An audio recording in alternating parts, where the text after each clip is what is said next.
And welcome to the presentation on dynamics of machinery, unit number 2, single degree of freedom systems, force vibration. So in the last class we have seen how we can obtain the response of the force vibration to the harmonic excitation. So in this particular presentation we are going to discuss how we will analyze this particular response and what is the effect of the change in the frequency, or you can say the change in the frequency ratio over the response excitation. So for that we have already defined one term, that is magnification factor, which is nothing but the ratio of x by x0, where this x is the amplitude of vibration and to the force vibration, and x0 is the zero frequency deflection. So that zero frequency deflection is nothing but equal to f0 by k. So we have written the equation of x, that is f0 by k upon in under root 1 minus omega by omega in bracket square, this complete bracket square, plus 2 zeta omega by omega n again bracket square. So this x0 is nothing but 1 by f0 by k. So f0 by k will getting cancelled out, and we are getting this finally the magnification factor. We will try to plot the frequency response to this harmonic excitation. So let us consider here that there is a y-axis over which we are going to plot the magnification factor, and x-axis it is a frequency ratio, that is omega by omega n. So omega is nothing but the excitation frequency and omega n is the natural frequency of the given system. So at zero frequency ratio, it means when this frequency ratio is 0, you will get the displacement of that, or this particular magnification factor will be equal to 1. So your graph will start from this point, that is 1. So as we have seen in this particular expression that a magnification factor x by x0, so if the frequency ratio is 0 here, in that case it will be x by x0 becomes 1. So that is why it is being started from this particular point. Now if there is no damping, so I am considering that this zeta is equal to 0. So when there is no damping, so this curve will start from this point, and as my frequency ratio increases from 0 to 1 like this, so this amplitude ratio or this magnification factor will goes on increasing. Okay, because this x0 is always constant and x will go on increasing. So with the increasing frequency ratio, this value of x by x0 or x by xst, you can call it as, it will goes on increasing, and it will increase to a very high value. So it may goes to very high value when this ratio of frequency will be equal to 1. So when omega by omega n, when it is equal to 1, this value of x by xst, that is the magnification factor, will goes to infinity, and if we cross that particular frequency ratio, then that value of magnification factor will goes on decreasing. So here you will find out that this graph will have decrement in this particular value. At the same time, if we provide certain amount of damping, like if I provide zeta equal to 0.25, so my curve again it will start from this point 1 and it will increase as the frequency ratio increases, and at a particular value of omega by omega n equal to 1, it will be having its resonance amplitude, means maximum amplitude, which will be here. Okay, or you can say the peak amplitude, and then after that it will goes on decreasing. Similarly, if I again increase the damping, so I can get this third curve which is shown in this green color, and I will get this particular type of graph. So as I increase the value of omega by omega n more than 1, I will observe that this value will go on decreasing as my frequency ratio increases. Similarly, if I again increase damping to 0.5, I will get one more curve, and this way I will get the different graphs. So the important characteristics of this magnification factor now we are going to discuss as we have understood this particular graph. Okay, so for undamped system, that means when zeta equal to 0, this m goes to infinity at r equal to 1. That is what we discussed, that r equal to 1, this will go to infinity, and any amount of damping, means when zeta is more than 1, when the zeta is more than 0, so reduces the magnification factor for all values of forcing frequency. So you will find out that if you compare this line, blue line, and this particular line, so you will find out that for all values of this radius r, not radius, it is actually ratio of omega by omega n. So for all value of r, you will find out that there is a decrement. If you consider this point, or if you consider this point, for all values of this r, this will goes on decreasing with a increase in damping. So more is the damping, the amplitude of that magnification factor will be less. At the same time, we will see that for any specified value of R, a higher value of damping reduces the value of M. So see, you can see here, like I have shown you that when zero damping is there, this is the amplitude. When 0.25 it is, this is the amplitude. For 0.375 this is the amplitude. Then for 0.5 this is the amplitude. Means you will find out that this amplitude goes on decreasing with the increasing value of the damping. So that is what is specified here. Okay, and when the force is constant, or when the R is equal to 0, so M will be equal to 1. That is what we discussed initially. Okay, and the amplitude of the force vibration becomes smaller with increasing value of the force frequency. That is, M tends to 0 as R tends to infinity. So as we are observing here, if we go on increasing this value of R, this may tends to 0 finally. Okay, now at the same time, you will find that for zeta between 0 to 1 by root 2, so somewhere here there will be 1 by root 2 means around that values are 1.44. so for the range of zeta between 0 to 1 by root 2, or you can say that it is between 0 to 0.707, means somewhere here 1 by root 2 is not actually 1.44, root 2 is 1.44, so 1 by root 2 is nothing but equal to 0.707. so somewhere here in this line, the maximum value of the M occurs when R is equal to under root of 1 minus 2 zeta square. So when the value of this R is calculated by this particular equation, okay, so that time actually you are getting the maximum value of this particular, is the peak value of this magnification factor. So omega will be equal to omega n in under root of 1 minus 2 zeta square, so which is lower than the undamped natural frequency omega n, because we are multiplying this omega n by this particular factor. So definitely this value of omega will be lower than the natural frequency, and the damped natural frequency at that time will be equal to, called as omega d, that is equal to omega n in under root 1 minus 2 zeta square. So that's called as damped natural frequency of the system. Now the maximum value of x when R is equal to under root of 1 minus 2 zeta square is given by x by xst, that is equal to 1 upon 2 zeta in under root 1 minus zeta square. So we can use this particular expression to find out the maximum value of x. Okay, and the value of x at omega equal to omega n is given by x by xst, that is equal to 1 upon 2 zeta. That means when it is 1, the ratio is 1, that time the value of x by xst is given by 1 upon 2 zeta, while for the maximum value of x it is obtained at 1 upon 2 zeta in under root 1 minus zeta square. Okay, and for R more than 1 by root 2, the graph of M decreases with increasing value of the R. So that is what we already discussed, that as we go on increasing this value of R beyond 1 by root 2, okay, then it will be goes on decreasing with increasing value of the R.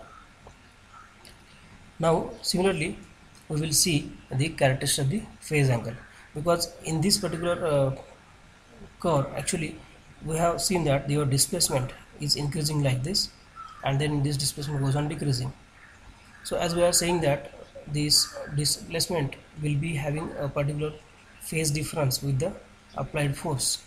So you can say that as your R value increases, your force is there, and it is causing the increment in the value of the displacement x, and after that means this phase, you can see here that phase will be increasing, and finally it becomes 180. So 180 phase means it will be actually acting in the opposite direction, so x will be moving in the opposite direction. Okay, means you will find here that at R equal to 1, that phase angle becomes 180, because of which it will be coming back. It means it will be positive here, it up to 1, and then from here it becomes negative, so because of 1 degree phase difference. That is what we are going to discuss in a phase plot. So in that case we are specifying on y-axis that phase angle, and x-axis your frequency ratio here. Okay, so for undamped system the phase angle is 0 degree for R between 0 to 1. So here is 0 angle and this is frequency ratio 1. So in between 0 to 1 you will be having the phase angle that is equal to 0. Okay, and 1 degree for r more than 1. So as your value of this r increases more than 1, so from here instantly you will find out here that it will change to 180 degree, and from here 1 to any other value of the r, in this case it is 3, so it will be equal to 180 degree, so opposite phase difference.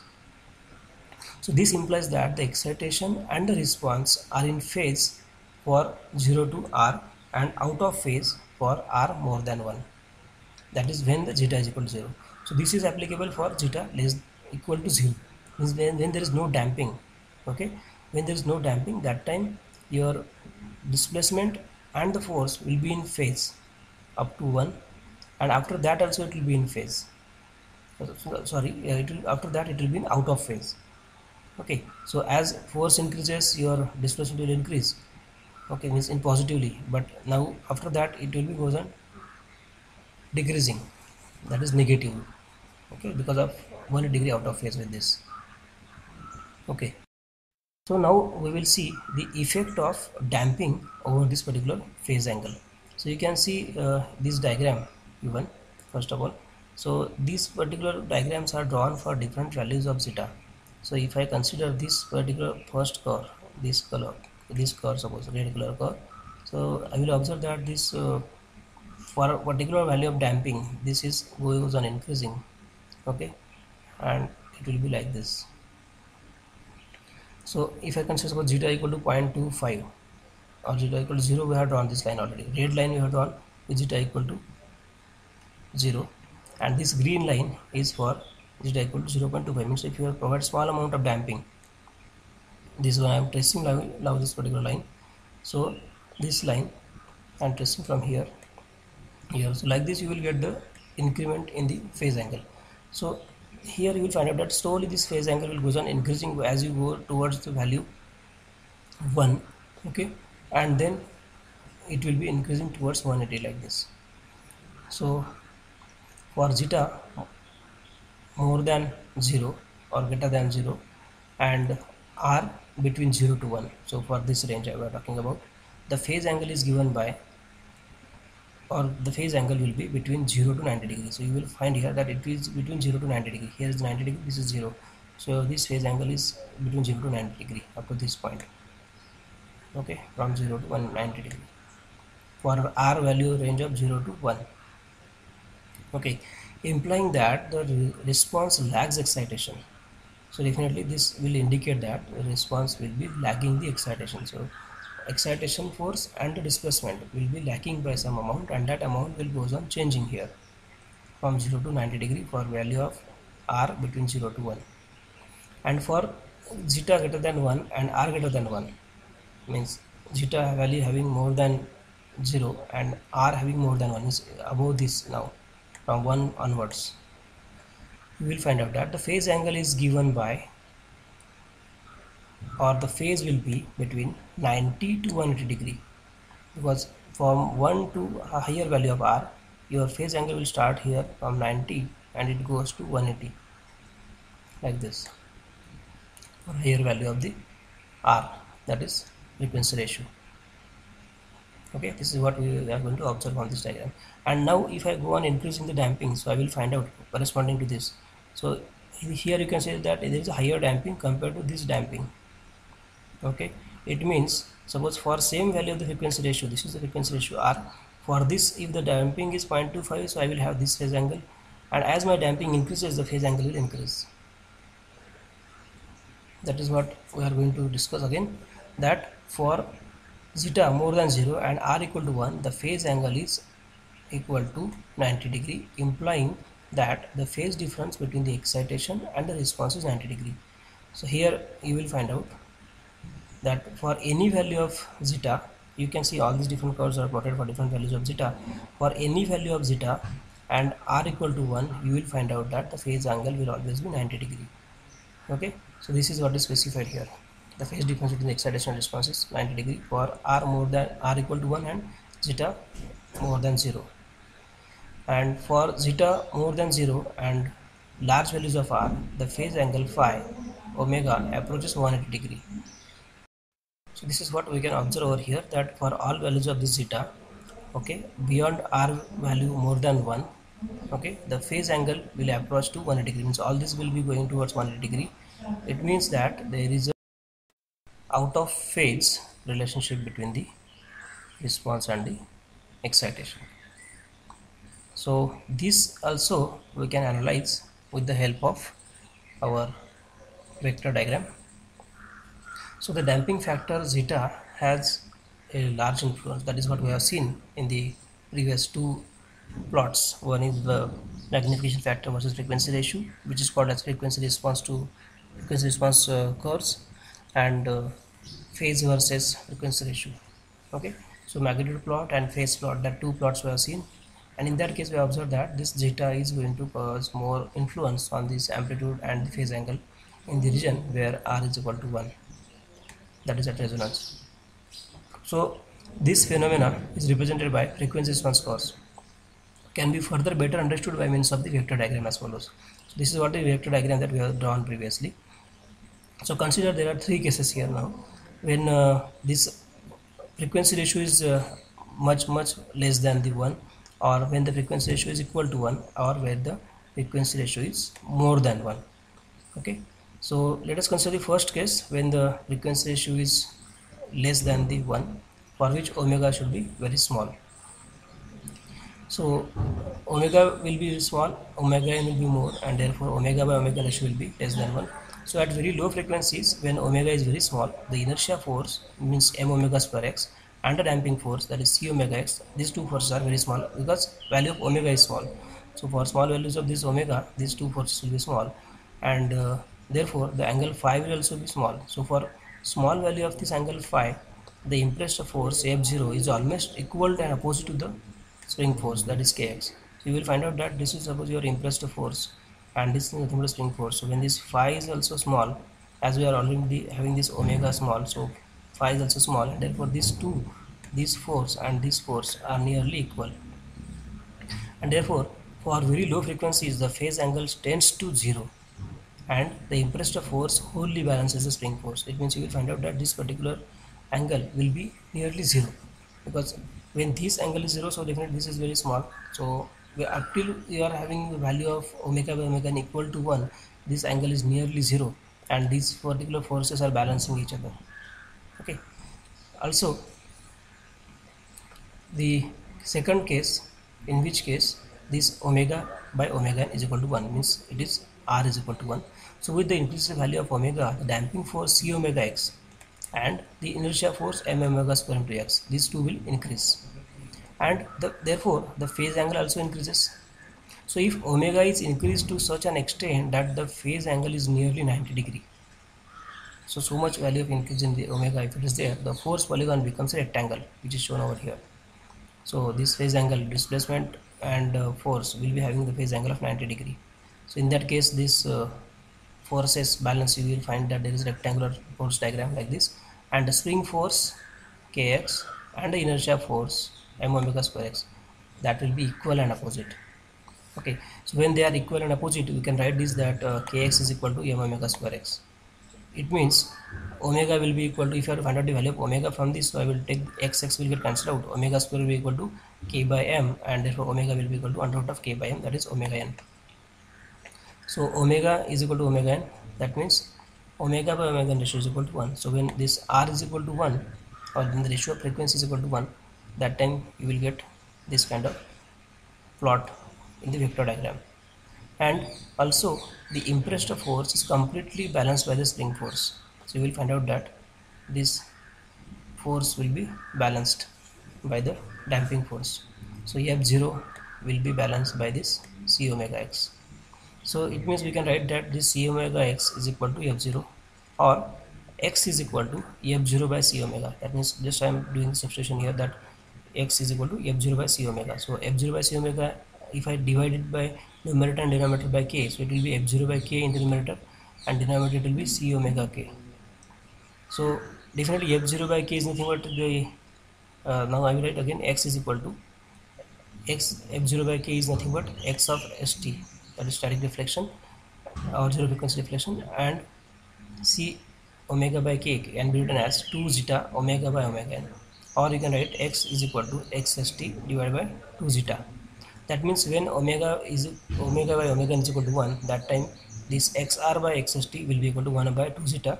That means here xr we are going to call it as amplitude under resonance. So amplitude under resonance divided by xst is equal to 1 by 2 zeta. This is the relationship we are getting for omega by omega n ratio equal to 1. Now the third case in which this omega by omega n is more than 1. So at very large values of omega, this phi approaches to 180, okay, and therefore the inertia force becomes very large. So this inertia force is very large, whereas the spring force and the damping force vectors becomes negligibly small. So compared to this, omega density is having the term omega square. So when omega is large, so definitely this magnitude of this force is very large compared to this kx and the c omega x. So these are very small forces, negligibly small. So the impressed force is wholly utilized in balancing the inertia force. So you will find out that this inertia force and this impressed force, they will be completely utilized to balance each other. That means when the phi tends to 180 degree, the f0 is equal to m omega square x. Okay, that means the value of x at higher value of omega by omega n, we can get it as f0 by m omega square. So this is what is the relationship which we have got. So with this analysis, now we will go to the next part, that is if we have to compare the force vibration in case of longitudinal and the torsional systems. So basically what is the difference that will be obtained over here is that if we write it for longitudinal direction, we are using the parameter displacement, velocity and acceleration as x, that is linear displacement, and if you write it for the torsional system, it will become the angular displacement theta, theta dot and theta double dot. So angular displacement, angular velocity and angular acceleration. In this case it is linear displacement, linear velocity and linear acceleration. So solution methodology is same. You are having the complementary function plus vertical integral, that means static response and the transient response. Okay, so this is nothing but the xc value for this particular linear system. Okay, similarly this is the theta c value for the torsional system. In this case we are defining one term, that is damped transient frequency omega d, that is equal to omega n under root 1 minus zeta square. Similarly here the same term will be applicable, damped transient frequency, and xp means static response. So there is theta p over here. So it is nothing but equal to capital X sin of omega t minus phi. So here in this case it is theta in bracket sin of omega t minus phi. So in the next class we will discuss some of the numericals on this force vibration of longitudinal systems. So here we are going to stop. Thank you very much.